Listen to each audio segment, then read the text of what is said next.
Dans cette vidéo, je vais te montrer comment connecter la Google Search Console à ton site WordPress en seulement quelques clics. Alors, si tu sais pas ce que c'est que la Search Console de Google, en fait, c'est un outil qui va te permettre d'avoir des statistiques sur les visites de ton site, par exemple, savoir sur quel mot-clé tu te positionnes, est-ce que les gens cliquent sur l'URL de ton site quand tu es positionné sur les résultats de recherche, etc., etc. Ça va te donner tout un tas de statistiques dont tu as besoin pour pouvoir améliorer le SEO de ton site. Avant de commencer la vidéo, si c'est pas encore fait, va checker le lien qui est dans la description et récupère les 19 ressources WordPress indispensables pour tout simplement créer un site performant et professionnel. Tu vas checker, c'est le premier lien qui est dans la description.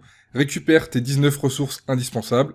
Et maintenant, c'est parti. Je passe sur mon écran et je te montre comment tu vas pouvoir connecter la Google Search Console et Google Analytics en seulement quelques clics sur WordPress. Alors voilà, on se retrouve sur l'administration de mon site WordPress. Si toi, tu n'es pas encore connecté, je t'invite à aller sur l'administration de ton site WordPress. Et ensuite, on va se rendre dans la catégorie extension, ajouter une extension. Donc là, ici, une fois que tu arrives ici, tu vas cliquer tout simplement dans rechercher des extensions et tu vas taper site kit. Ok, et tu vas faire entrer. Là, ça va rechercher. Et c'est cette extension-là qu'on va installer. Donc tu vas cliquer sur installer maintenant. Ensuite, tu vas cliquer sur activer. Et maintenant que c'est activé, tu vas aller ici dans Site Kit, tableau de bord. Ici, tu vas cliquer sur Connect Google Analytics as part of your setup. Bon, c'est en anglais, mais t'inquiète pas, après, ça sera traduit en français. Là, ici, t'as pas besoin de cocher la case. C'est si jamais tu veux aider Google pour améliorer ses outils. Moi, je t'invite à ne pas la cocher. Et ensuite, tu cliques sur se connecter avec Google. Donc là, tu vas devoir utiliser une adresse mail Gmail que tu as déjà. Si tu n'en as pas, je t'invite à aller sur utiliser un autre compte et ensuite, aller sur créer un compte. Ça te permettra de créer un nouveau compte. Moi, je me connecte sur mon compte. Ensuite, tu cliques sur continuer. Ici, tu cliques sur continuer. Et ici, tu vas cliquer sur valider. Ensuite, tu cliques sur autoriser. Ici, configurer.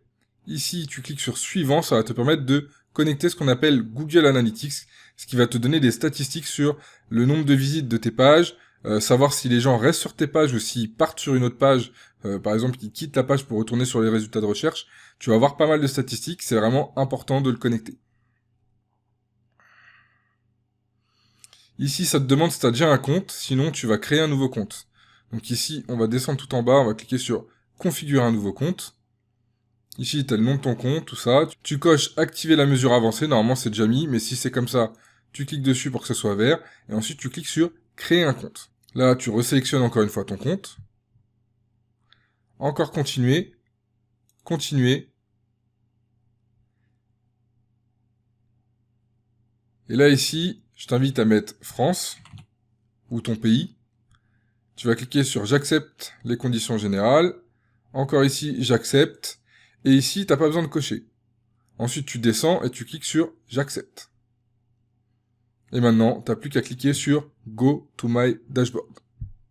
Et voilà, maintenant tu as configuré Analytics et la Search Console à ton site WordPress. Tu vois, c'était vraiment facile. Donc là, maintenant, si tu veux voir, tu peux aller sur ta Search Console. On va cliquer ici dans les réglages. Search Console. Tu cliques sur voir les détails complets dans Search Console. Et ici, en fait, tu sélectionnes le bon site. Moi, j'en ai plein. Ça va te charger les statistiques. Donc, ça met un peu de temps à arriver. Ça met à peu près 24 heures. Si jamais tu veux forcer l'indexation d'une page, tu peux le faire. Tu as juste à aller, par exemple, là, on va retourner sur WordPress. Je vais créer une page template. Je sais pas s'il y en a une. Ici, Privacy Policy. OK, elle est faite. Donc ici, par exemple, on va aller sur cette page-là. Ici, on va cliquer sur publier, pardon. Voilà, publier cette page. On va cliquer sur voir la page. Et là, c'est un site, c'est en anglais, hein. C'est la page template de base quand tu installes WordPress, mais c'est juste pour te montrer comment ça fonctionne. Là, tu cliques sur cette adresse-là, tu fais CTRL-C ou clic droit copier, ensuite tu retournes sur Google Search Console, ici dans inspecter n'importe quelle URL, tu colles ton URL, donc là tu as ton URL, tu cliques sur Entrée, ici ça va te dire si c'est indexé ou pas. Si c'est pas indexé, tu vas cliquer sur Demander une indexation, tu vas laisser tourner, et ça va demander à Google d'indexer ta page pour que tu puisses apparaître dans les résultats de recherche. Ensuite, si tu as plein de pages ou que ton site, tu viens de le créer, tu as plein de contenu, et que tu n'as pas envie de faire page par page, tu vas ici dans Sitemaps, et ici tu mettras l'URL du Sitemaps de ton site. Si jamais tu sais pas ce que c'est qu'un Sitemaps, eh bien je t'invite à me mettre comment créer un sitemap sur WordPress en commentaire, et je me ferai un plaisir de te créer une vidéo où je t'explique comment installer un plugin qui va te permettre de créer ce plan de ton site, qui va permettre à Google de le comprendre et de savoir toutes les pages, si elles ont été mises à jour ou pas, pour savoir si lui, il doit aller vérifier sur ton site s'il y a eu des mises à jour, pour mettre à jour les résultats de recherche. Donc voilà, c'est tout pour cette vidéo. Si t'as pas encore récupéré ton guide des 19 ressources indispensables pour WordPress, je t'invite à aller checker dans la description. Si jamais tu veux déléguer la création de ton site, eh bien je t'invite encore une fois à aller dans la description. Tu auras mon site web et un formulaire de contact qui te permettra de m'envoyer toutes les informations, tous tes besoins, pour que je puisse te recontacter, pour ensuite qu'on échange ensemble, pourquoi pas faire un devis et pourquoi pas que je crée ton site vitrine professionnelle. Donc, encore une fois, la vidéo arrive maintenant à sa fin. Je te dis à très vite dans une prochaine vidéo. Salut.